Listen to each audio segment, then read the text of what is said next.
talking to another figure who is being asked to take is being elevated to a seat alongside the one God. And so absolutely. My point is to that. But your whole book is about that. You see, you've made the most for biblical Unitarians so-called. Don't hold it against us that we're using that term. You have to have a label of some sort. But I mean, people like John Biddle, who was killed for what you said in your book about the Bible, and Servetus, who of course was burned at the stake, and these billions of Muslims and Jews who are aghast at all the confusion. Psalm 110:1 simply sums up what you said so beautifully. That's why we're so thrilled with your book, because it actually says, look, there's an agent, a supremely elevated agent. Doesn't mean he's God. After all, Jesus recited the Shema. So I think my point to you would initially, if you'd like to take me up on this, what place does Jesus play in faith? I mean, do we care what he taught or not? Well, that's actually, I'm not sure I would have posed the question exactly that way, but where I thought it might be interesting to go is to figure out, since we clearly agree on a number of key points, exegetical points about the interpretation of the text, do we actually disagree? If not, then we can just sit here nodding at what each other says, but it might not be that interesting for listeners either, who could we could probably just make a GIF, right? We're both nodding in agreement with one another. Well, I'm assuming that James Dunn was your mentor to some extent. I don't know if you have an ongoing relationship with him now, but from my perception, and I haven't read everything he's written, of course. I have read the Christology in the Making.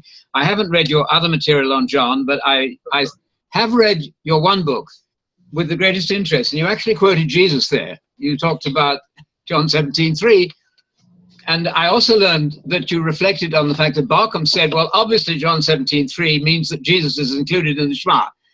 You see, my brain just reels at that. You're smiling. But how in the world can you be as learned as that and then follow Augustine and saying, it should read, you, Father, and Jesus, the one true God? I'm wondering, are we in a madhouse or what is this? Help me out here. What's going on here? Well, I really do think that it's, there are a number of possible book projects that I have in mind for what I might write over the coming years. I finished off a couple of the major projects that I've been working on, and I'm going to be diving headlong, essentially, back into New Testament Christology. Okay. And so really the question is, what am I going to focus on first, and, how am I going to approach it? But one of the things I've long wanted to do is to essentially tackle head-on Richard Bauckham's category of divine identity. Yes. Which I don't have any objection to the term in principle, because there's a sense in which its vagueness can cover a number of things that people want to talk about. Exactly. But, I mean, there's familial identity, which is shared between parents and children. Of course. Which can even be shared with someone who's adopted, right? Indeed. But I gather that Richard Bauckham doesn't like adoptionism and actually wants the term to avoid that. And if that's his aim, then he's really not in good shape using that terminology, because it can cover a whole range of things that I think are not what he wants to say. So I think that terminology really does need to be examined and either accepted with the vagueness that seems to be inherent in it, or rejected because it's supposed to be adding precision that it does not. Well, exactly right. The vagueness, I think, if I can pick you up on that word, my impression is that language is the thing that I do better than geography and history. But I have some sense, with a degree in modern languages, I spent my life translating stuff. Now, I know that's a limited field, but I must say this. The terminology, not in your book, because you're very specific. That's what I like about it. I can relax. I mean, he said Jewish monotheism. I believe he means unitary Jewish monotheism, or rigid monotheism, or strict monotheism. But the term monotheism is thrown around without definition. The Barkham stuff about divine, what in the world does that mean?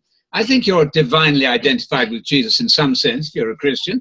It has no meaning. And so a lot of the discussion is simply a waste of words. I know it's done from the best motives, but can we not be a little bit more precise and use terms like unipersonal, I don't like the word, but unitary monotheism, strict Jewish monotheism? What you've said to us so plainly in your book is that Jesus was a Shema reciting Jew. So my question to you and the public is, well, why aren't we? Well, yeah, I think that there's a sense in which, Christians who can't recite what arguably is the only creed, the only thing that really could be called a creed that Jesus recited, then there's something very strange going on there. I like that, yes. But I think, what's interesting to me, though, one of the things I thought we might like to talk about is the thing you don't like about my book, right? Which is that I leave some things open-ended at the end, or leave room for some things which I really don't think you want to leave room for. And so I thought it might be interesting to actually talk about some of those things. Well, thank you for the invitation. You're absolutely right, because obviously our premises are different at some point. But what you've done for me is a solid Bible study. Now, at the end, you sort of take it back with the other hand. But I mean, that's your privilege, your right to do that, and we have a right then to ask you about it. So if I quote you at the end of your book, you say that we need evaluative standards. We need standards by which to judge something right or wrong. And then it gets foggy to me. What is that standard? Your mentor, James Dunn, talks about idolatry as being the major crime. The God of Israel was against that. He was against anything. And a clear line emerges, quoting Dunn now. The Christology derived from Jesus' own consciousness of his messianic sending is the real driving force, this is James Dunn, behind the separation of Jews on the one hand and Christians on the other. And then James Dunn says the traditions preserved in the school handed down by Paul show with particular clarity how this Christology came about and what he's saying. Final sentence, Paul and his pupils elevated the standard into a determinative doctrinal norm for the entire church. Final statement, and the path they took can be reversed only at the cost of the gospel and the Christian faith itself, period. I get that. So if you then reverse your position in some way, I'm asking, are you not then inventing a new Christian faith, which you have a right to do, but let's be clear what you're doing. Yes, well, I think, well, first let me pick up on one of the things you mentioned, just because via Facebook, when we were talking last time, but before we got cut off, yes, there was a question that someone that I believe is connected with both of us and was listening in on the event asked, which was essentially what was responsible for the parting of the ways between Christians. Yes. And if it wasn't the issue of monotheism, then what was it? Yes. And for me, I think that certainly Jews and Christians have ended up disagreeing, or let me put it this way, most Jews and most Christians have ended up disagreeing over monotheism eventually. Yes. And the question is whether they should have. But I think there was a parting of the ways that was taking place earlier. Mm-hmm. And I think we see it reflected in the Gospel of John, where the issue is not, is God one, but is the supreme agent of God this crucified man? Yes. And I think there's a sense in which the idea of the crucified Messiah is arguably at the heart of the parting of the ways, more so than the oneness of God. I'm sure you're right. I mean, it's certainly a major thing. And also the non-arrival of the Messianic kingdom. But as a naive Bible reader coming from the Church of England, where we knew nothing about nothing, and I'm not blaming the clergy, maybe I wasn't listening, but when I find a Bible, I find that a Bible is a political thing. It's about world empire. It's about the election you've just had on a major and determinative scale. Who's going to fix the world? And the claim of the New Testament and the Old Testament is that Messiah is going to do it. I never heard a word about this. So flying off the heaven as a disembodied soul kills that story immediately. It makes the narrative very uninteresting to me. And so I'm rejoicing in the kingdom and God equally. I'll do both things.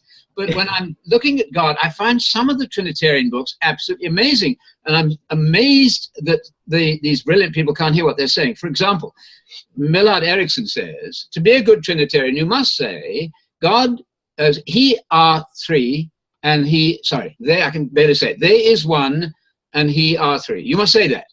And I'm thinking, I shouldn't say this, is impolite. Was he on drugs when he wrote that? What are we doing here? And my sense is that their jobs are at stake. I don't have any reputation to lose. You have a marvelous reputation, which will grow, I think, because you're being very honest with the text. But what is really going on here? I think it's because the church fathers took us for a ride, And we really need to say that this has put a bridge between us and the Bible. I mean, by all means, go to church and recite the Nicene Creed and say, begotten, not made, without knowing what you're saying. And I've tested this widely. People don't know what they're saying. They have no idea what that means, but they're supposed to say it. Either do that or do the simplicity, the non-complexity of what you've written in your book, that Paul doesn't have to argue about who God is. It's absolutely clear. Yeah, and I see we have the quote on the screen. Yeah. If a student writes in a paper for a class of mine, he are 3 or they is 1, it's going to be circled in red. But I think what this raises is the question of, what are we doing with language when we talk about God? And I think there is a sense in which, there are things you can do in poetry that are certainly abhorrent in prose. Yes. And here's the question I have, because this is really where I, what led me to not simply say, so let's just go back to strict monotheism, just like Jesus had, and ditch anything that's not compatible with that. Because the truth is that while I don't think it reflects the view that Jesus or the New Testament authors had, there are things that, at the very least, seem to me to be theologically intriguing about ideas like the Trinity. And one of them is this, right? Yeah. And so I would be very interested, because I've never really had a chance to ask someone who is an adamant, strict Unitarian, probably as far along that path as anyone I've had a chance to, the good fortune of talking to. How does one talk about God as eternal love, God as one person, in a very unitary, solitary sense? Yes, well, it's a good Augustinian argument. I mean, it makes perfect sense. Colin Brown commented on that. You know Colin Brown at Fuller, of course, sure. Who is a good friend of ours. And he quoted the line from Barbara Streisand, people who need people are the happiest people in the world, whatever the line is. Well, so what? But I don't find a word of that in Scripture. You see, the problem is I'm stuck on the Bible, only because I had no interest in the Bible at all until I was 20. And now I've got this fascination with it. And then when I watch people like yourself and James Dunn and Olich and Kushel spending their life working at this, I find this even more intriguing. I don't think the Bible worries about that. It never, ever suggests that God needed somebody else to talk to. So why bother with it? It's much easier for me just to recite the Shema and see, as you say so nicely in your book there, Paul didn't have to argue this. You make the great point that Francis Young makes, that Paul had to argue the law. I see that. I see it being argued all the time. We're talking to people who insist on being Sabbath keepers or the food laws, and I'm against all that on the basis of what Paul said. But he's not ever doing anything with the Shema except repeating it. But then along comes the other crowd and said, wait a minute, he did say, and one Lord Messiah Jesus. And when I put that to our friends, not James Dunn, but Michael Brown, it's as though they've never heard that. One Lord Messiah. So the issue here is, how many Lords are there? And I say, Psalm 110 is enough. My Lord. Well, they've taken away my Lord, they say. Isn't it great that the mother of my Lord is Psalm 110:1? That defines who the Lord is. There are 2 Lords and 1 God. And one is the agent of the other. However supremely elevated you want to go, it doesn't matter. But you don't define a person by the activity that's directed towards them. Dale Tuggy and I discussed this. You define it by who that person is. You can worship Jesus. Clearly you can. You can pray to Jesus. Okay. You can sing to him, you see. But that's not the point. He's still the only one true God, thousands of singular pronouns. I don't know what to do with that. It makes the Bible now available to ordinary folk. They don't have to learn the Nicene Creed. What a relief. What a lack of burden. Well, in one sense, but I mean, I think, and I definitely got the sense that this is something that we probably don't see eye to eye on. Yeah. But it seems to me that dealing with the Bible, really is, much more complex, because as you yourself noted, you called it a naive view that, would be concerned with the fact that the Messianic kingdom does not dawn. Right. We have these sayings attributed to Jesus where he says things like, this generation will not pass away until they see either the Son of Man coming in his kingdom or the King of God coming with power. Yeah. And there are ways of interpreting that to either lessen or try to mitigate the problem. But it seems, again, taking it at face value, which seems to be what you're arguing is the way to approach Scripture, yes, it seems like something that's problematic. And there is a lot of language in the Bible that, taken at face value, is problematic. The fact that Genesis 1 depicts what seems to be a dome, right, with lights fixed in it. Yeah. That's not straightforwardly the cosmos that we inhabit. And so that's what have in mind, that sort of thing, when I say that the Bible alone is not the only consideration when we're thinking about theological things. Yes, the Bible, I think that if the Bible ever becomes completely irrelevant to you, then you cease to do either Jewish, if you're dealing with the Hebrew Bible, or Christian, if you're dealing with, if you cease dealing with both. Yes. You could still be dealing with the New Testament. If you're not dealing with the Hebrew Bible, you're still on shaky ground there. Yes. But if you're not also dealing with the fact that the cosmos we inhabit and the questions that sometimes we're wrestling with are different ones, and we need to figure out how to apply principles to those new issues, then I think that one is not going to do justice to some of the things that we actually do need to address, as contemporary concerns that people have. Yeah. And we're leaving things as unnecessary stumbling blocks between them and the gospel, ultimately. Yeah, I see. Yeah. What do I make of the fact that people like Hans-Heinrich Wendt down in where was Heidelberg? He's simply saying things like this. We can say that Jesus taught no new doctrine of God. Can we say that? But he adopted and built upon the Old Testament Jewish view. Jesus indeed taught no new doctrine of the particular attributes of God. The God of whom Jesus speaks is the one God of Israel. Mark 12:29, the God. I mean, isn't that self-evident? Yes, the dome, I agree, that's probably the way Moses saw it, and so I'll go with all that. But that's not the same magnitude of importance than defining who God is. What I'm confronted with by the Church Fathers is that they, on their own terms, don't like that Jewish God. They say that. You actually quote it so nicely in one of your notes. You've got a mass of good information there. I do thank you for that. It's wonderful. I had read this Tertullian against Praxeas. Oh, you modalists, you sound awfully like that Jewish thing. Tertullian is saying, well, guess what? If that was Jesus, the Church Fathers don't like Jesus. Now we're talking about apostasy. Oh, we mustn't say that, because in the scholarly world, everything goes. There are no standards. That's why I was quoting you as saying there must be a standard of some sort. What about the faith once and for all delivered to the saints? Tell me why Jude was so wrong to say that. Well, if you're a scholar looking at something like the Epistle of Jude, yes, you're like, well, who wrote this and when and do we know, right? And so there are those questions, right?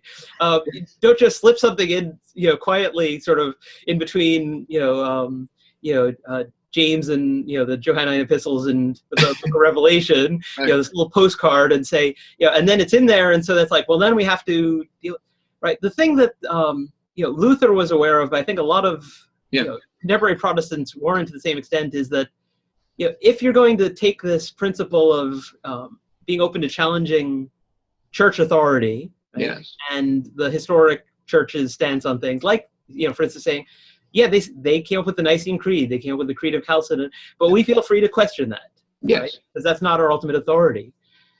Then the Bible, the biblical texts, the texts of the New Testament, don't come with a table of contents, right? I mean, they started off as letters and as gospels, which then are gathered together.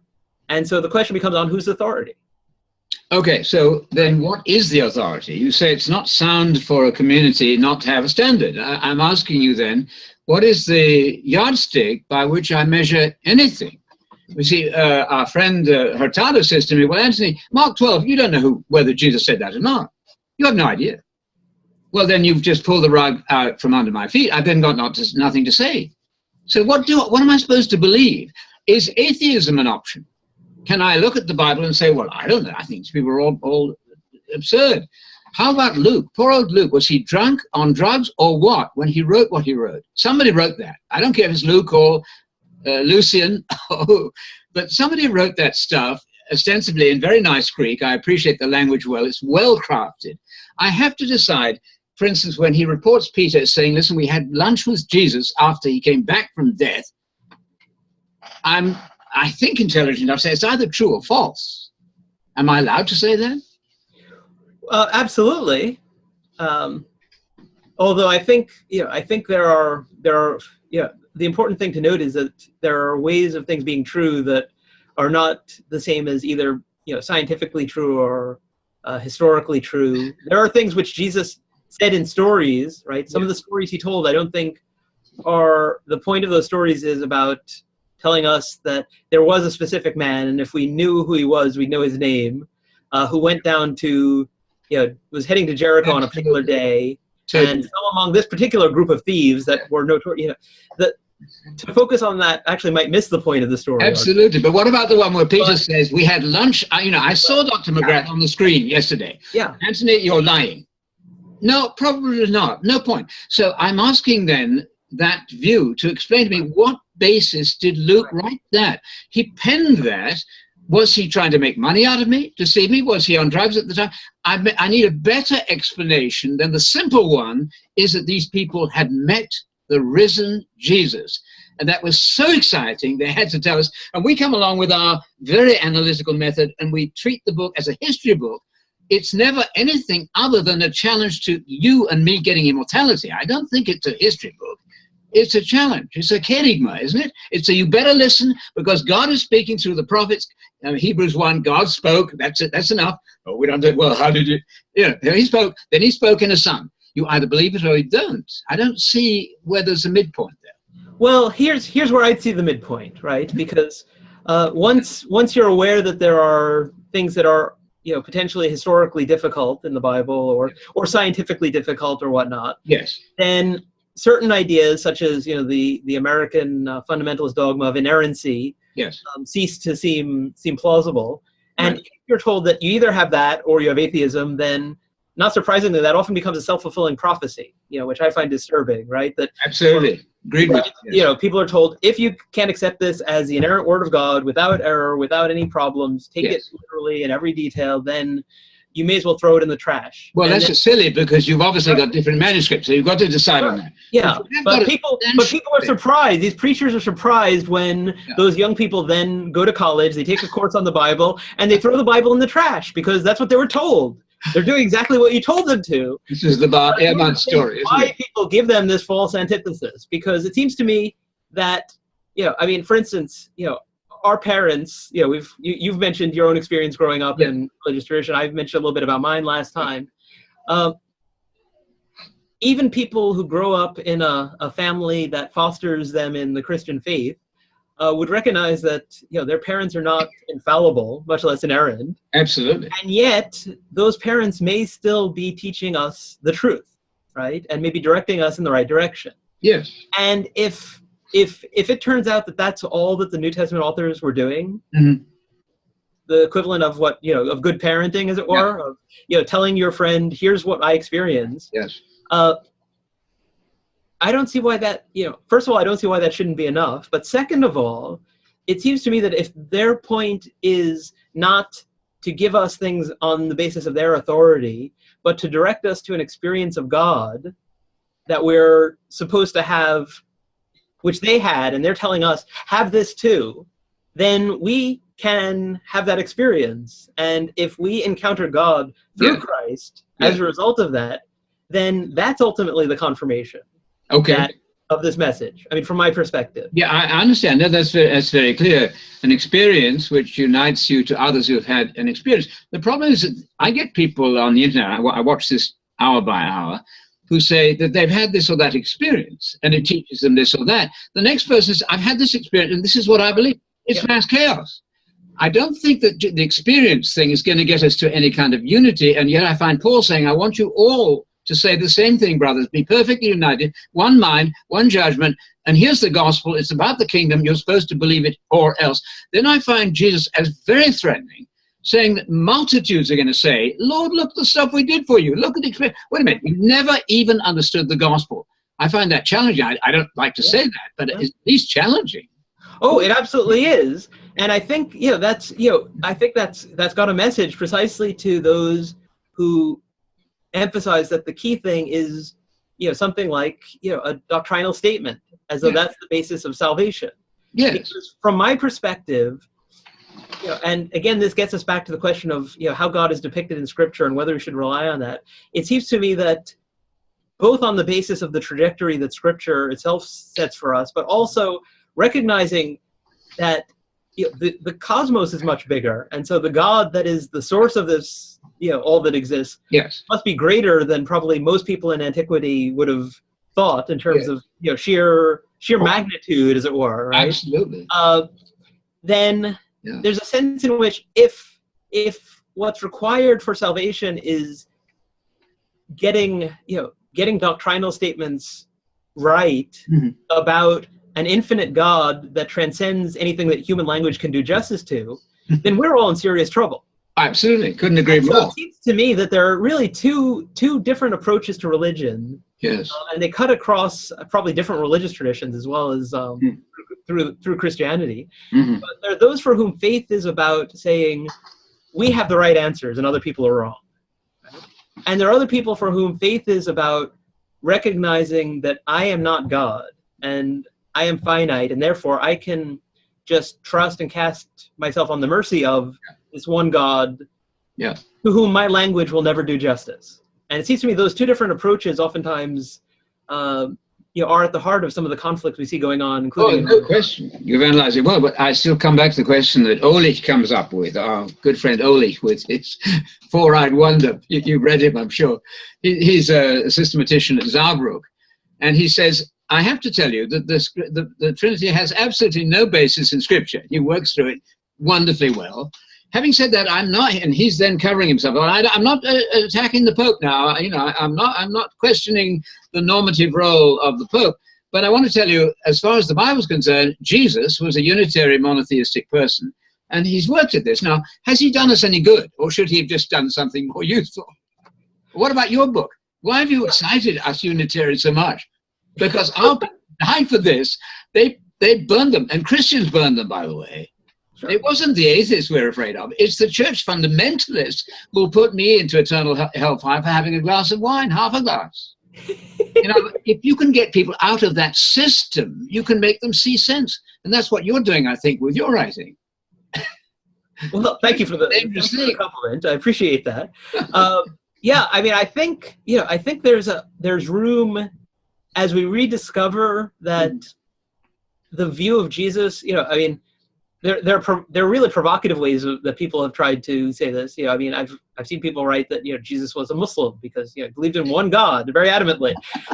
But part of the problem is I think that actually when there's a sense in which if it's talking about a person who has this kind of dedication to the oneness of God and submission to God, then there's an element of truth in that, and yet that language may not be helpful in conveying that truth to some people who really need to get it, and who are if they were likely to reject it, posed in other terms, they're even more likely to reject it when it's placed out. And so the question is, how do we, I think we have to ask the question, not just how do we find historically ways of doing justice to what we think first century monotheism was like, and what Jesus was affirming when he affirmed the Shema and said, one God.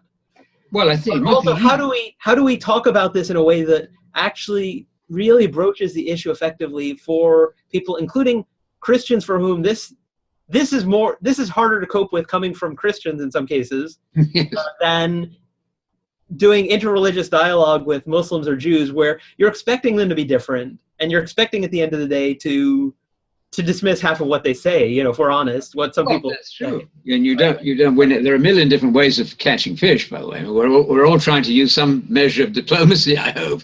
But my point would be this: what is the point of Scripture if it's so unclear that it creates 30,000 denominations all arguing about everything? When I pick up theological books, first I look in the text index, and you can see the selective method by which a lot of these writers work. Torrance, for example, doing his Trinitarian stuff, he doesn't have a text index. You have to plow through it to find where he's going. With your book, I can immediately say, what have you done with Psalm 101? What have you done with Luke 2:11? Well, Luke, brilliant guy that he is, sets out, let me tell you who these people are, the mother of my Lord. I get it. This is an agent. Now, it took years to figure this out by reading a lot, but I don't think the Bible was meant to be a book to argue about. But many theological books, you know this well, James Dunn is a classic. If anything, it would be hard to deny that, wait a minute, are we getting to any certainty on anything? Well, we do. Finally, in his latest book, he actually says, listen, Jesus was a Unitary monotheist, and the Shema was the driving force of his life. That's absolutely clear. Hallelujah. Why not? Now let's get the Muslims to hear that, and the Jews, and we've got a long way to solving the world's religious problem. Why? I think that's beautiful. You've contributed to that beautifully. Yeah, well, I in some ways I'm not as optimistic as you are, just because when there are political reasons to do so, Jews and Muslims who agree on the oneness of God can fight with one another, right? You don't need to introduce the doctrine of the Trinity in order to, right? And Jews, Christians, and Muslims have managed to get along with one another under the right circumstances, even when, it's like, well, but are those Christians really monotheists, or are they kind of, So I think, I'm not sure that we're going that far to solving the world's problems, because I think oftentimes it's people identifying along religious lines in what are really disputes about politics and territory. And on the one hand, I appreciate your point that there's a sense in which, the New Testament is not apolitical, which is another thing that... Not at all. Right? Totally spiritual politics to the core. But yeah, to come back to something that actually you said, which got me thinking when you mentioned our recent election. Yes. It seems to me that, there's a sense in which, well, let me put it bluntly and see, this might get some discussion going, but it seems to me that the conservative Christians in the United States who supported Trump and his policies were denying the God of Jesus much more so than some Trinitarians who see problems with Trump's political and moral and other views. Yes. How would you as a Unitarian respond to that? That's a good point. My parallel with the election is simply a very narrow one, that Jesus is the elect one. God has decided that he's going to rule the world. I don't have anything to say in that. I can appreciate that because I think his style was marvelous. He's actually against killing babies in the womb. Jesus would be. I'm with him. He's actually saying, listen, God is one. That's where you start. Don't get that one wrong. He's actually saying adultery is a bad idea. Marriage is marriage. I love that. Why not? Now we can have a world that's transformed overnight. But we don't in the church really believe the teachings of Jesus count. There's an insidious, I should say, dispensationalism at work. Let me quote you Kennedy from Coral Ridge Ministries, now deceased. I quote, many people think that the teachings of Jesus are important. That's not so. I'm quoting. What really counts is that God came and died for you. I'm quoting the man with the big robes. I'm not his judge, but I have to say that's not what I get from Scripture at all. So if I could get these people out of theological college, not where I went, because they was so sweet and kind to me. They said, you're the friendly heretic. You can go and do your stuff. We love it. Like my professor said, the more I hear what your church, she didn't know what it was, but your group is saying, the more I love it. I've got a Roman Catholics with 3 PhDs saying, I wish the whole of our tradition could hear what you're saying. I'm not doing anything. I'm just copying McGrath, who gave me the idea. I'll blame it on Dunn and Olish and Kushel and all the rest of them. But I'm excited by Scripture. Back to your point very briefly, my parents gave me a lot of good principles. But Dad would be the first to admit that he did not give us Bible, whatever he gave us, and much of it's good. I find the Bible compelling now because I think I'm making sense of it. Maybe I'm not. I'm listening carefully to see where I'm not making sense of it. But I cannot dismiss the fact that Jesus was a Jew. I've got to start there. Isn't that reasonable? That's a historical fact, isn't it? Yes, and I think the question, one of the questions that Christians have long wrestled with, yes, for a variety of reasons, is how does historical fact, yes, and historical probability, which is more of the issue, relate to faith? Exactly. And that's something that I wrestle with in a book that I called The Burial of Jesus.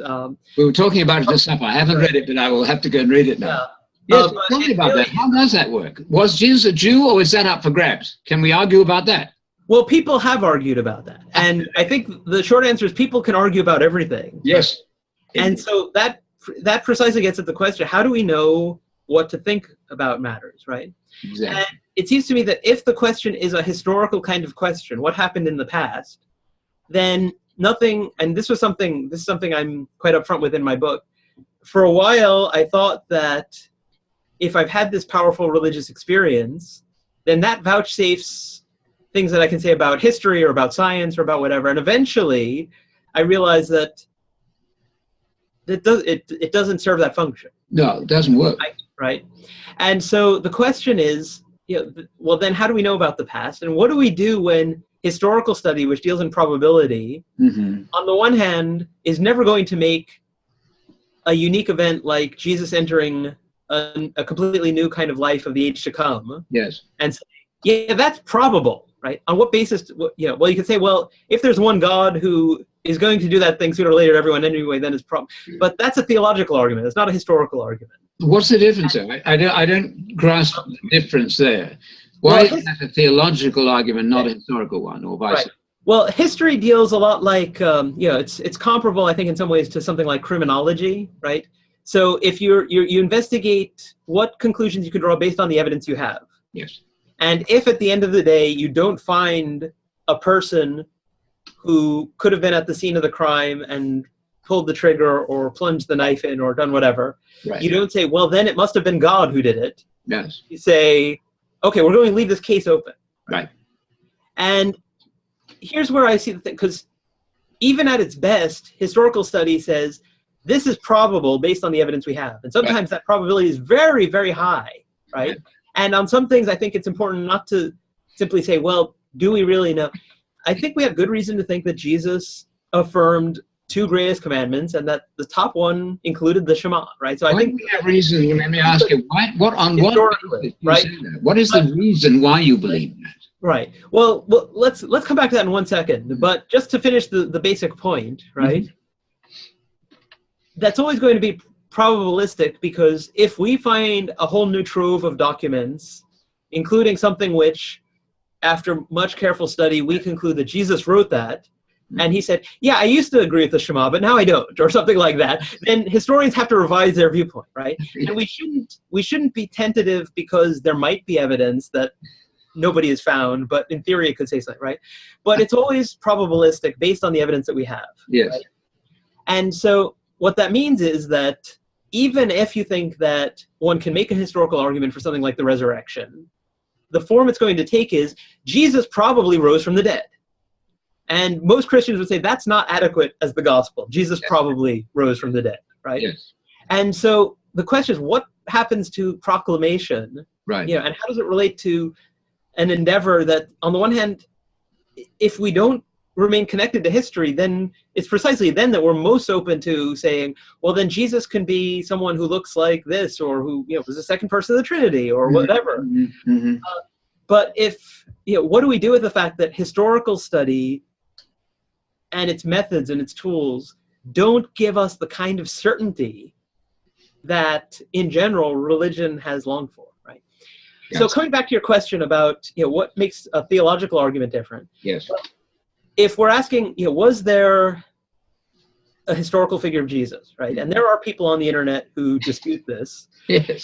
Because everything can be disputed on the internet, right? And that's the whole point. You know that. But if you ask, why is there a consensus of historians about this fact? It includes things like the fact that Paul became part of this movement very early on, says that he had relatives who were part of the movement even before he was. Yes. He had met Jesus's brother. Yes. So he was in a position to know whether there was a historical Jesus. Yes. And in anything but the most ludicrously skeptical kind of approach to knowledge, if you've met someone's brother, you don't really have a good reason to think they didn't exist, right? That's right. And when you combine that with the fact that, while kings could be crucified, the Davidic Messiah was the hope for the restoration of the kingship. And so the figure that's claimed to be that figure who will restore the kingship being crucified without the kingdom dawning. Yes.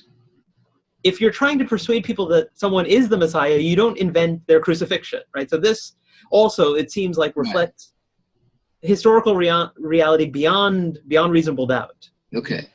What about resurrection at that point? Where does that fit? Well, there are 2 questions. One is, can history ever tell us that a unique miraculous event is probable when miracles are improbable? Right?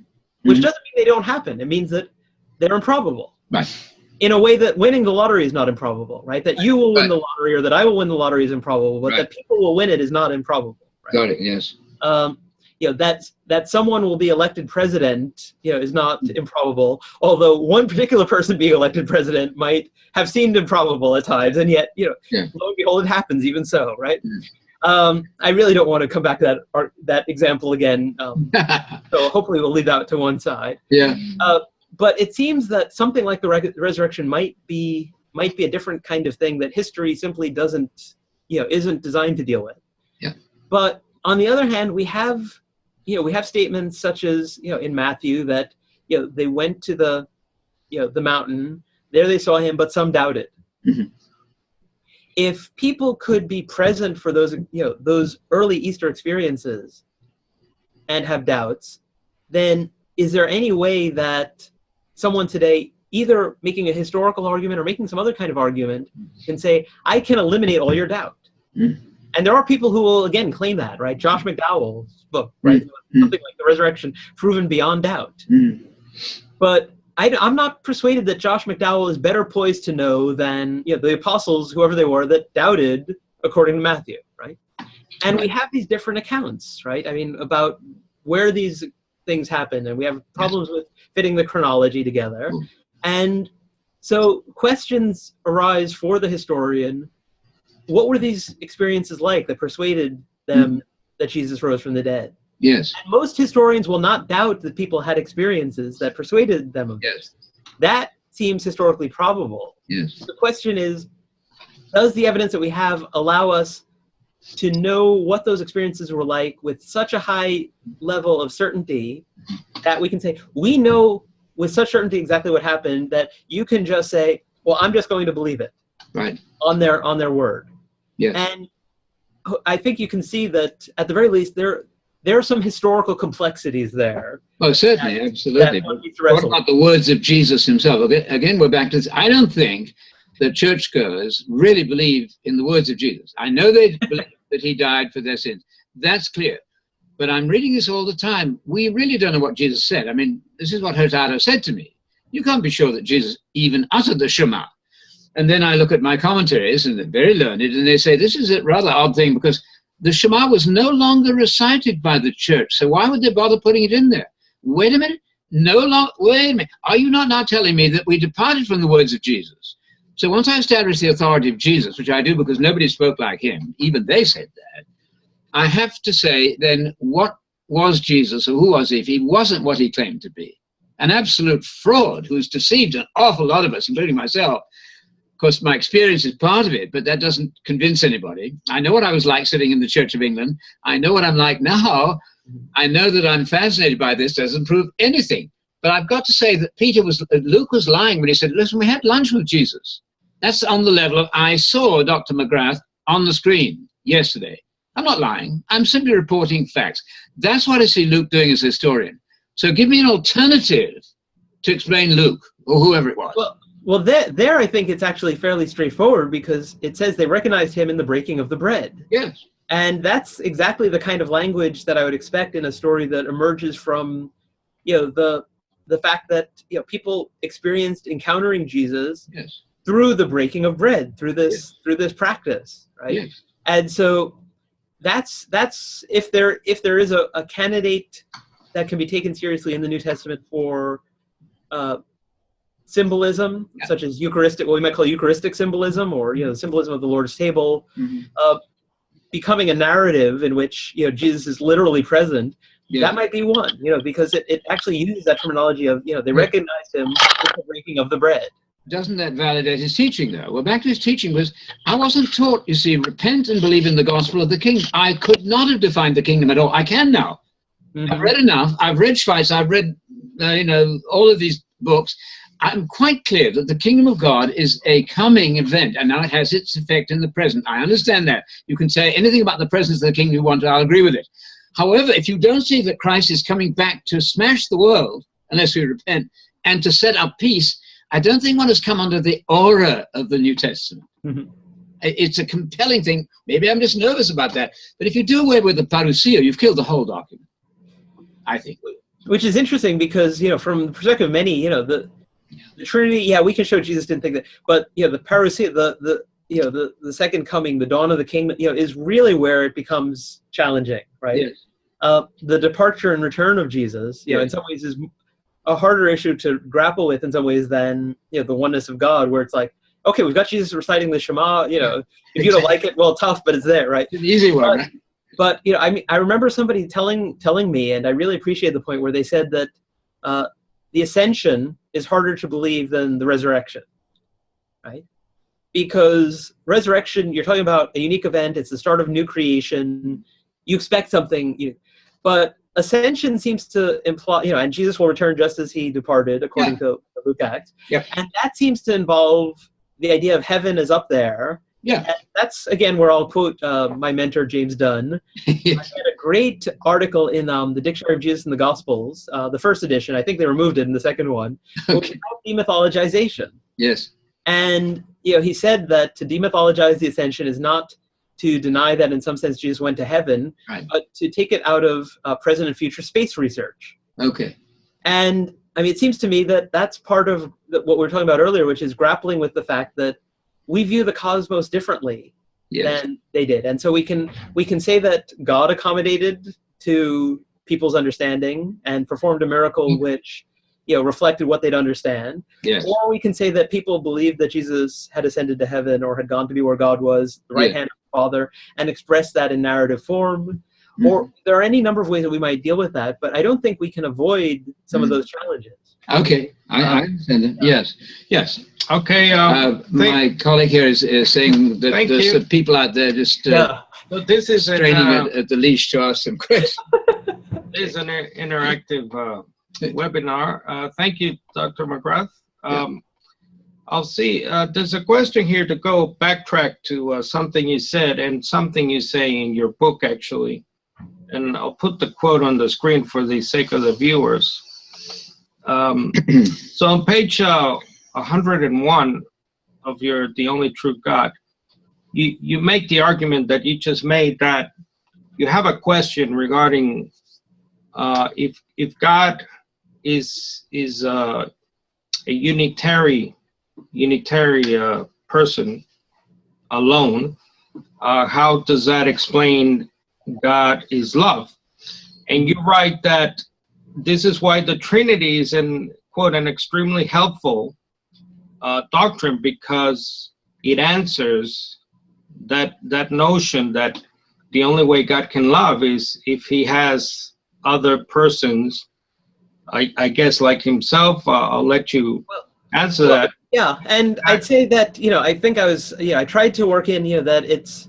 Right, sorry, Dr. McGrath, I'm going to give you the question that was given here exactly by the viewer. Right, I saw that. I've been looking forward to answering that question, and I think that's exactly the quote to bring into the discussion. Okay, so the question is, for the sake of the viewers, I don't know if they see the question, but so using that logic that in order for God to be love, God is love is the famous phrase, you need basically a Trinity.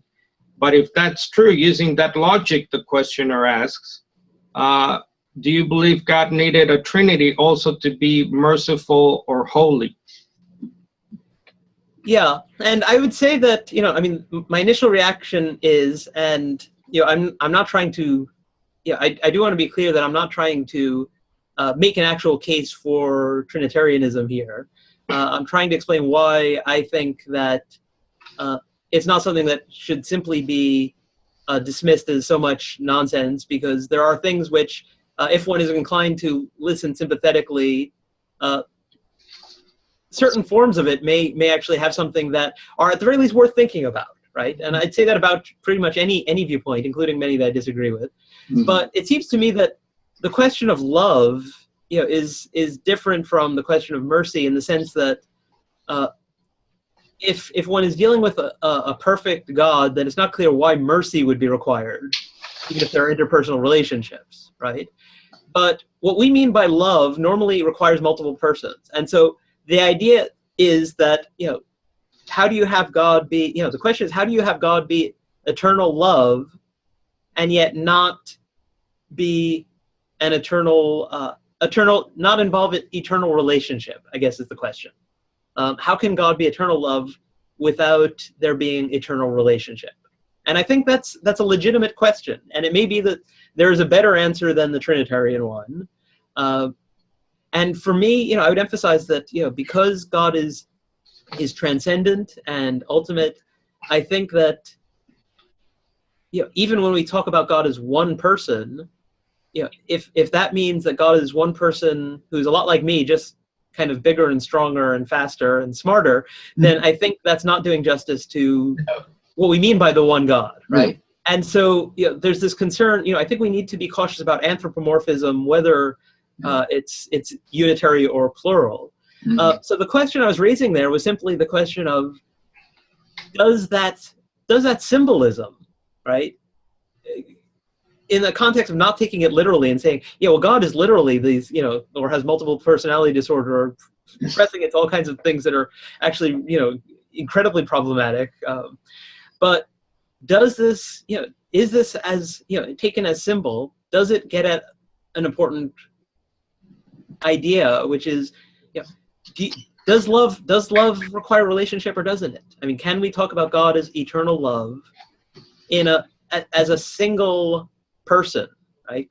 Because self-love, in the absence of all other people, oftentimes is not a positive attribute. And obviously we can always say, well, in the case of God, it's so different from anything human that it's, but if we're talking about what images convey certain ideas, then there's one where I think that if a Trinitarian was going to try and make a case for, we have something positive to contribute, that might be where they could bring something into the discussion that would be worth talking about. Okay. And the follow-up there, as you see, is then if that's the discussion, does social Trinitarianism have any validity for you? And again, it depends what you mean by validity. Does it? I think there's a sense in which lots of contradictory images can have some validity if they're not pressed too literally. If you're asking the exegetical question, do I think that Jesus thought of himself in social Trinitarian terms, then I would say no. Do I think any of the New Testament authors were thinking in those terms, then I'd say no. But if you're asking what kind of imagery used about God conveys the idea that God is this supreme kind of love that is self-sacrificial and giving and generous and all these things, it's hard to envisage that without the social element. And if all that religious language about God is doing is to help us to grasp truths about God in a way that only that our finite minds can, but which inevitably doesn't do justice to them, then the possibility that language has some validity for that purpose as a symbol, then becomes one that I would entertain as, maybe it does. Maybe there is something that it can capture that doesn't come across clearly, or risks being missed or overlooked if we take the unitary language too rigidly, too literally, as though what we mean is one person like us sitting there alone and eventually creating, but before that looks like, probably will end up looking like and being thought of as like a lonely old man who's probably kind of grumpy. And, when we show up as the grandkids, is probably going to feel like we're disturbing his peace or something, And so there's the question of what does the imagery convey? And if we're thinking about it purely as symbol, not as something that we can apply as, in a literalistic kind of fashion, then I'm not sure what the alternatives are to the idea of some plurality within the oneness. Let me ask Anthony now. So Anthony, do you need a Trinity in order for God to be love, or? Well, I can see the point of that. I don't think it's something that concerns Jesus at all. My concern is that people are not listening to Jesus, period. Many of them I correspond, don't think the Sermon on the Mount is for us. That's for Jews. So I've got a big job to say, who is this Jesus who threatens you with death if you don't listen to him? What is this voice from heaven says, this is my son, listen to him or else? What is the threat of the day of the Lord, which is terrifying? It seems that somebody thought up this idea of Jesus being the boss. And so I'm not concerned with these questions because I've got too much else to do. I'm in fear of Jesus's tough teachings. Bring my enemies in front of me and kill them. What about that now? If I don't accept him, then I have to sort of say, well, I'm selective here. You know, I'll do the love bit. Georgia Harkness says Jesus couldn't have said that. Well, that's an easy way out for many scholars. We know he couldn't have said that. Well, what did he say? We don't know. Then we cannot assess him if we don't know what he said. But I think we're all selective in the sense that, you know, I mean, I think, yeah, I'll fixate on your book collection and mine, both of which are visible in these frames, right? But you know, there's a saying attributed to Jesus in Luke where it says, "No one can be my follower unless he gives up all his possessions." Yes. And I think we can both honestly say neither of us has done that. Mm-hmm. And there are ways that we can say, well, yeah, that could have been for a particular setting, or it could have been, but we're not doing exactly what was said in that particular text, right? I would grant this in that case. Yeah. And so the question is, you know, I mean, there's a long history, even among those who take, you know, even among, you know, Jewish and Muslim theologians, as well as, you know, sort of Unitarian Christians, saying that, you know, when we think about God's anger and God's wrath, we have to make sure we don't convey it in a way that implies that God's anger is like our anger, because our anger is rarely something that is accomplishing righteousness. Now, there are exceptions. You know, I will absolutely say that. Because I'm persuaded there are sometimes when I was angry and right to be angry. But I think I'd be the first to admit that even in those instances, the anger probably went further than the righteousness did in some ways. Yes, yes.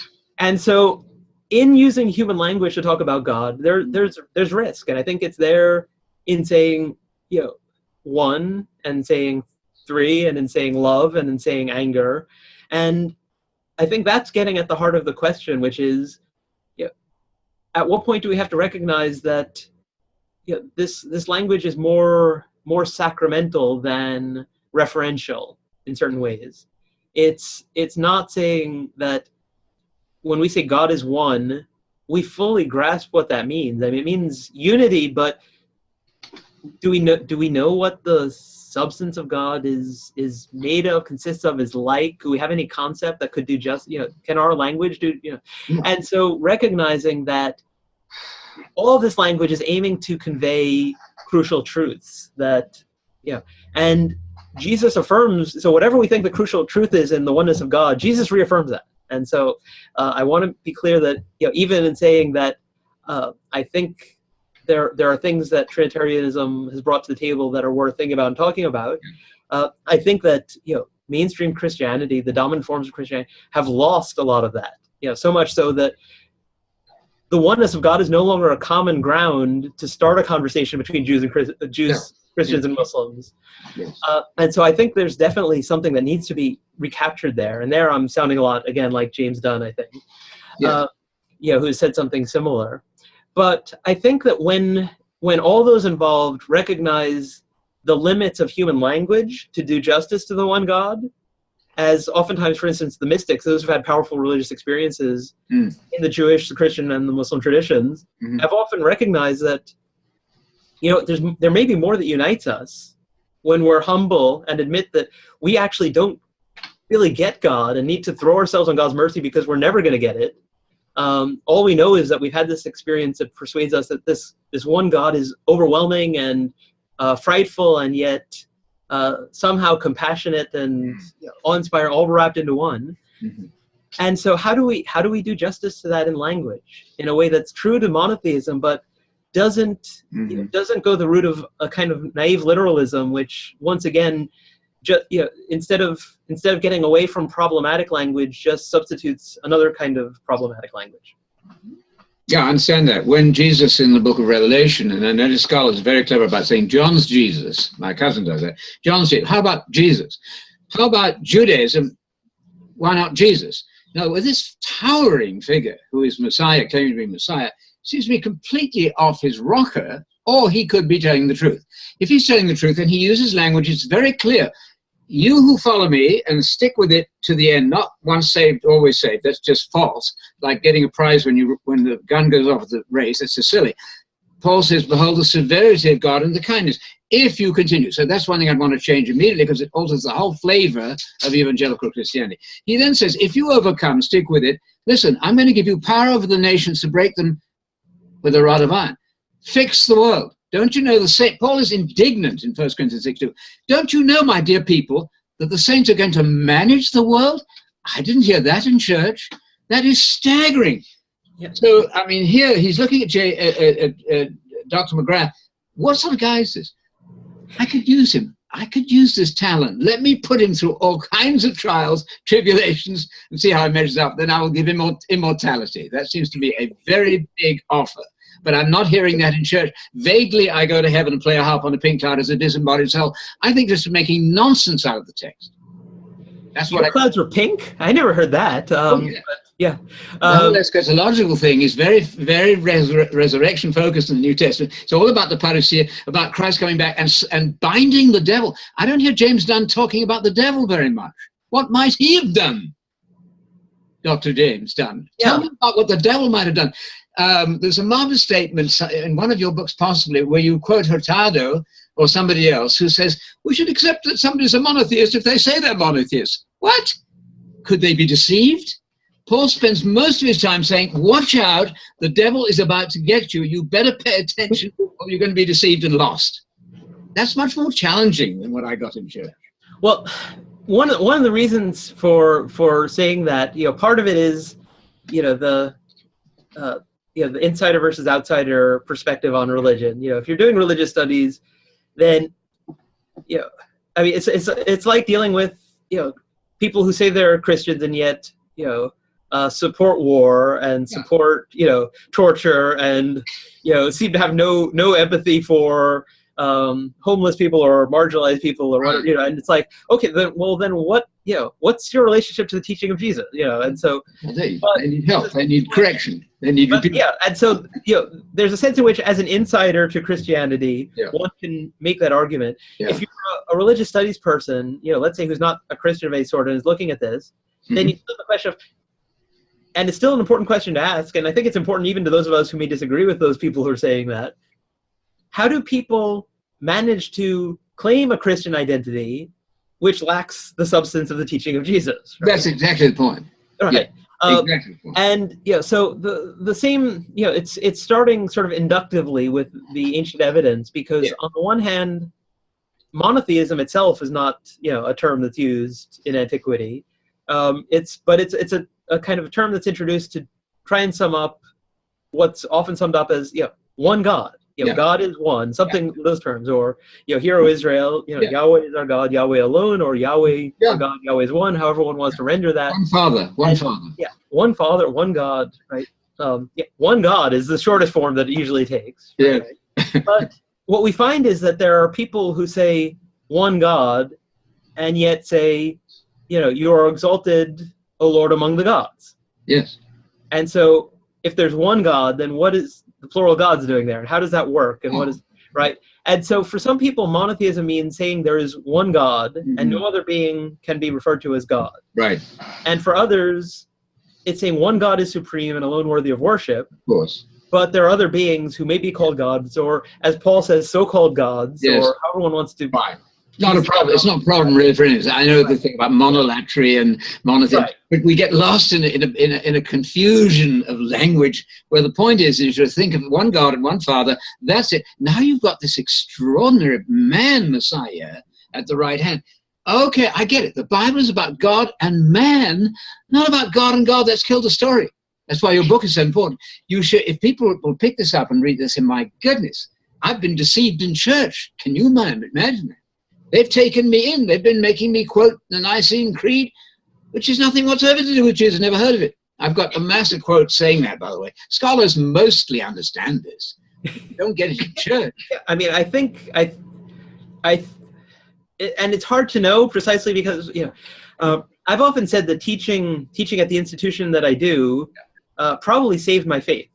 Absolutely. And the reason I say that is because I taught in a religiously affiliated institution where your job is at stake if you don't say certain things. Yes. you might just be allowed to the permission to think those things in the privacy of your own head. Yes. Don't say them to students, and don't say them in churches, right? And it's been the fact that I can actually, if I think the New Testament says this, I can say that. If I think it says something else, I can say that. I love that. That liberty, actually, I think is, people are afraid that giving people that liberty, well, you'll get, opinion scattering and things like that. But if our uniformity, and this is interesting because you were saying, well, how do we have that unity if we don't have this? But it seems that oftentimes we have uniformity only because we have a hierarchical structure and some authority structure that imposes it. That's not a good idea. Right? And it's not a good idea, right? I mean, you can kill people for disagreeing with you, but that kind of uniformity, I don't think, is the kind of uniformity that can be associated in a meaningful way with a crucified Messiah. We're totally at one on that. We're all for free speech. Of course, absolutely. And I could have come back and stopped the Nicene Creed from being written if that was as well, right? And said, no, we're not going to have that, right? But there's this the idea that we are followers of a Christ who loved his enemies, that we're the follower of we learn from Paul, who was himself a monotheist and who yes called for unity. Yes. But also said, who are you to judge another person's servant? Yes. And so, the truth is that if I said some of the things that I say now to my younger self would not have accepted them, even with the arguments as I now formulate them. No, that's fine. Sure, right? And if, as a sci-fi fan, I also wonder what would happen if my future self, going that much further into the future, were to come back and tell me all the things that I've probably got wrong now, right?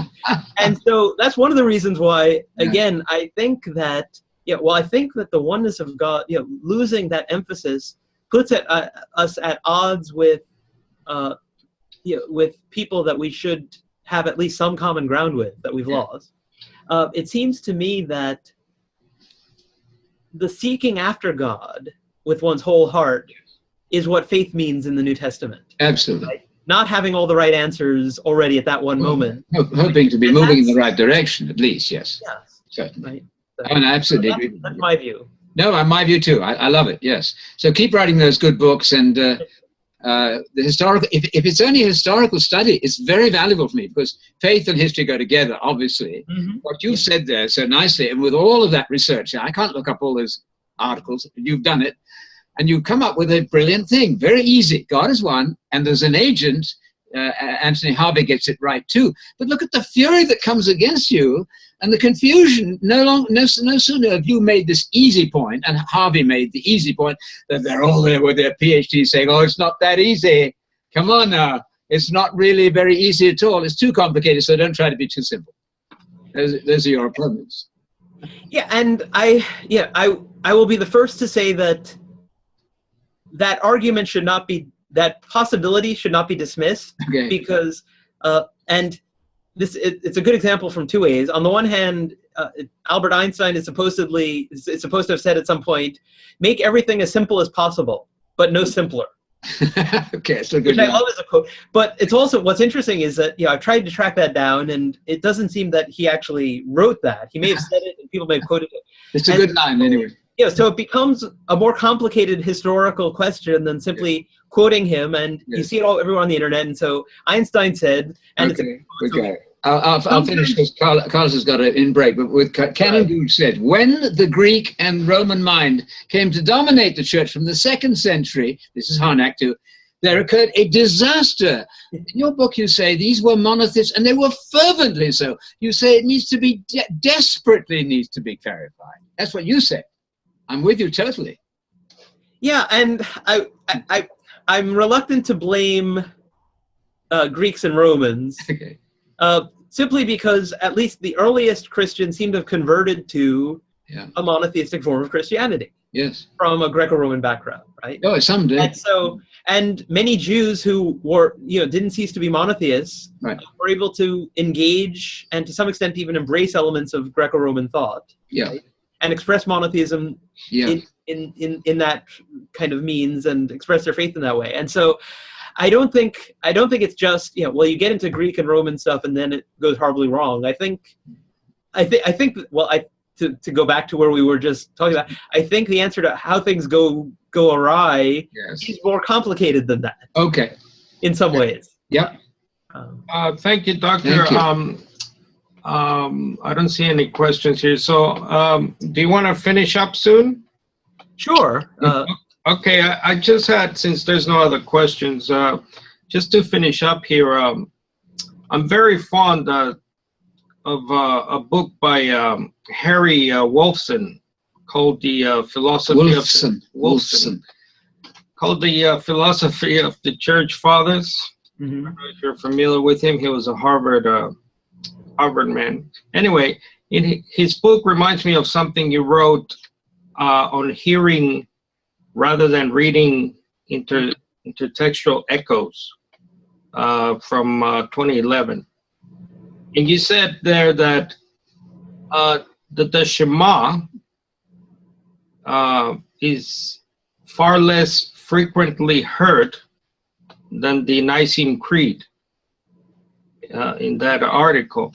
And Wolfson, in his book, said that the Church Fathers, specifically the so-called Cappadocian Fathers, I'll put the quote up here, in relation to the Trinity was a solution by harmonization, an attempt to combine the monotheism of the Jews and the polytheism of the Greeks, and that this, in effect, thinned down the Jewish monotheism as a concession to Greek philosophy. So we're talking about where the blame sort of lies here, in terms of the situation we're in, where now we have 40,000 plus denominations, and probably because of this sort of doctrine that is so difficult to grasp. So my final question would be, just to wrap up, is do you agree with Dr. Wolfson there? And what would life be like if people in the churches heard the Shema more than they hear the Nicene Creed? Oh, wow, that's a fascinating question. Yeah, and my point, was largely that, if someone has constantly heard this statement, one God, right? They're familiar with the scriptures, either because they are read frequently or because, I think most Jews encountered the Shema, independently of, people happening to get around to reading Deuteronomy again, right? I mean, it was extracted and repeated far more often than some other parts of that book are. And if that's what you hear all the time, then you hear, one God and one Lord. You're not going to say, oh, that's a radical departure, especially if that person is emphatic that, sometimes simply says one God, called you from, from idols to serve a living and true God, or things like that. Mm. So you're not going to understand that as challenging monotheism. But if you're reading 1 Corinthians and you rarely hear the Shema, but you often hear, we believe in one God, the Father Almighty, maker of heaven and earth, and his only Son, begotten, not made, one being with the Father, then that's what you hear echoing as you hear the language of 1 Corinthians. And so one key element, one reason why people disagree so much and don't see things that sometimes to some people seem clear and to others it's like, how can you think that's in there, or how can you not see that? It's precisely because oftentimes, we're never simply reading the text, right? I mean, sooner or later, the truth is that, we are influenced by other factors which have shaped us. And we can sometimes recognize those things and sometimes say, the framework I've been bringing actually seems to me to be distorting the text. I should rethink this. But we have to notice that's happening first. Yeah. And if what we've always heard is this thing which leads us to hear the text a certain way, right? It's like, assuming that, the fruit is an apple. You read Genesis and it's an apple and you never think about it. And it only takes, it's when somebody comes in and says, it doesn't actually say that. It's like, it doesn't? And you flip through and it's like, no, it doesn't. Okay. But we don't notice those things until someone draws their attention to us. And so I think the key thing is to generate discussion about this and to try to work to make people aware of these issues. To come back to the philosophical question, the impact of philosophy. I mean, I guess the question is, was Philo a Jewish monotheist? And I would say yes. I mean, he affirms the oneness of God. He he has this room for ambiguity where the revelation of God, the Logos, seems to kind of take on this ambiguous status. I mean, one of my favorite quotes from him is where he says, the Logos, neither unbegotten like God nor begotten like you, but between the two extremes. And I'm like, wow, that's a beautiful picture. What the heck does that mean, right? Yes, exactly. And I imagine that you would ask, is that strict unitary monotheism or isn't it? And I think that for some people in the ancient world, thinking about God's revelation and personifying God's revelation as almost separate so that you could have the word interacting, but there's still a preservation of God's transcendence, allowed you to say that this one supreme God that's transcendent and beyond anything we can comprehend has also come into contact with humanity and become comprehensible in some limited way. Yeah. Well, you've done all that beautifully, and so has James. And wisdom, word. It's only when you stick capital letters on here and there, and when you misreport Adonai as Adonai, which is the most extraordinary crime scene, I cannot believe that scholars cannot read a word of Hebrew. What is this? There's a huge difference between the two. I mean, that's got to be significant of something. It's telling me something here. They want to read Yahweh speaks to Adonai, and the Jews are aghast. We don't need to do that to them. It's just plain honest. Honesty. Yeah. Well, one great, let's maybe a happy note to close on is that one thing that I've seen a lot of in our time. I mean, for instance, Anthony LaDunn has a book out that just came out, and maybe Carlos can look up the name because I'm going to carry on my sentence before I lose my train of thought, trying to think of what the title of the book is. But in which he talks about how interacting with Jewish people that he knew actually saved his own Christian faith. Got it. But there are people who are, not simply doing the kind of old-fashioned Jewish-Christian dialogue thing where, you meet on some neutral ground and say some nice things, but ultimately disagree and then go back not really having wrestled with what the other is saying because, at no point did you really listen. There do seem to be people who are actually, that Jesus was Jewish is important. That there is a Jewish tradition of interpreting scripture that takes a very different trajectory than Christianity did, is worth looking at and asking why. Why is this so different? Sometimes in its conclusions and its specific views, but oftentimes simply in its approach. And what can we learn by listening and not simply, debating with those other viewpoints? And so I think that as well gives me some hope that there may be some real close look at the question of what does it mean to say Jesus was Jewish? Absolutely. A Shema reciting Jew. Yeah. Why not? What are the implications for Christians today? Those scriptures didn't belong to us, by the way. We're the invaders here. If the oracles of God were given to the Jews, I did learn this in my French class at school, back at Charterhouse School. Out of the blue, the teacher said, "How odd of God to choose the Jews." That stuck in my mind long before I got into the Bible, but that's profoundly true. I think we have Gentilized the scriptures. We've promoted Jesus out of existence. We don't want to do that. We lost our best man. He's the best man on the team. We said, no, he's really God. We don't need to do that. That's causing people not to read the Bible with intelligence, I think. Yeah, and there's been a lot of interesting study of something that's not simply a Greco-Roman thing, and we sometimes get it in Judaism as well, in at least varied forms. But this desire for a mediator, who can kind of bridge the gulf. Yes. And what's interesting is that when you get Jesus being pushed entirely onto the divine side of this new dividing line. Yes. And of course, the dividing line is new, right? Because for Philo, ambiguity there, much as you get in the Gospel of John, with God and was God, it was okay to speak in these terms because you have this fluid sort of concept. But then you get, you need the saints who then are elevated in order to provide new kinds of mediators. Yes. And so, we see how, there's this, there are phenomena that we can see in the history of religion which probably are reflective of the desire for particular kinds of mediator figures. Yes. And a desire to cope with those mediator figures, often being elevated to such extent that then, we got to find new ones because we can't relate to them anymore, right? Because they no longer also stand on our side as human beings. That we use the adjective adjectival, shall we? Adjectival, it's an awful word, but it does exist. No, I mean, Harvey's got it right. I mean, this isn't so hard. Jesus and the constraints of monotheism, hallelujah, shout it from the pulpit. I say to the students, preach this 6 times every Sunday, because otherwise they're reading the Bible in a fog. I did it.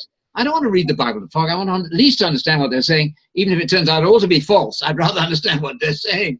That's better than not understanding what they're saying if I'm going to read it at all. So that's my kick, and it's rather yours too, by the way. Yes, absolutely. I want to affirm what you just said. 100%. Oftentimes, what we do is we start with what we believe, yes, and then we look to the Bible to say that. And if it seems not to, then we must be misunderstanding the Bible, right? Right. You're better off in the Church of England believing nothing. Yeah. We need to ask, did Jesus actually demand that people give up all their property? And if I can't, if I'm falling short of that, that's my problem, yes, in a sense. Yes. But, did Jesus say, did he talk about the kingdom dawning within the lifetime of his hearers? I can't just make those things go away any more than one can make Jesus reciting the Shema go away, simply because we want the evidence to say something else. No, of course not. We should be as honest as we can about what the Bible says, even when it's difficult, even when it's uncomfortable. Absolutely. And then either embrace it for what it actually says, or figure out why it is that we can't embrace what it says because our viewpoint is different. But either way, dealing with the Bible, honestly, I think is the best approach. Absolutely. Honesty is a good approach in every form of life, and especially with Scripture. Absolutely. All right. I think we've worn each other out. We do appreciate your time very, very much. I've learned a lot. Thank you so much. Yeah, likewise. It's been a delightful opportunity to talk with you. And in some ways, I'm not sorry that we got cut off last time, because we got an extended, ongoing conversation, and I've enjoyed it immensely. I've enjoyed it too. I take it you're in touch with Roger Haidt. You know who he is? H-A-I-G-H-T. Haidt. Yeah, I don't know him personally, but symbol of God. He suffered miserably for daring to say what you've said. Okay, and you're in touch, I hope, with Daniel Kirk. Are you? Yes. I am too. Just edge him into John, and we're there. Yeah, well, that may be where I go, and if I go there, I will be, talking with my friends about these things. And so, I think it's about time. One possible next book project is to go back to John and not simply do the kind of doctoral thesis thing, but to ask, the broad overview. How does this relate to the historical Jesus? How does this relate to monotheism? And to do something like that more systematically. So you've kind of done that already. At least I guess I'm reading into you. What I expect, I expect to find, but it's there in your book too already. But you're going to develop that more. That's one. Possibly. We'll see. There's so many interesting things to talk about in relation to this that as you're probably gathering, I still need to figure out exactly what the next real big book project is going to be. Just one final question. Are you an Assemblies of God charismatic or a oneness Pentecostal? I'm not actually settled in the American Baptist. You are? Good. Yeah. Good. So, wonderful. You said you're good. I think you alluded to your background being yes, you said the Pentecostal, right? Was that a oneness or an Assemblies of God type of background? Yeah, no, it was loosely affiliated with Assemblies of God and Christian Church of North America. Yeah. Good. Now you're Baptist, and we can have a glass of wine together and still not kill each other. That's wonderful. Oh, that absolutely. Good. All right. Thank you very much. Thank you, everyone out there listening. Yes, thank you again, Dr. McGrath. Appreciate it. Yeah, thanks. Thank you. Bye-bye. Bye. I just want to say to the rest here, while we have you, yes, thank you, everyone out there. If we didn't get to other questions, sorry about that. Tune in next time for the Keegan Chandler webinar, and that will be December 18th. I'm just putting it here on the board. At 5 p.m. Yes, somewhere. There we go. So that's Keegan Chandler, author of The God of Jesus in Light of Christian Dogma. That's our next webinar. So it'll be just him. And you can all join in and come and ask him questions, make comments. That's the link, and we'll send that out during the week. Yeah. Okay, thanks again, everyone. Thank you. And we'll be seeing you.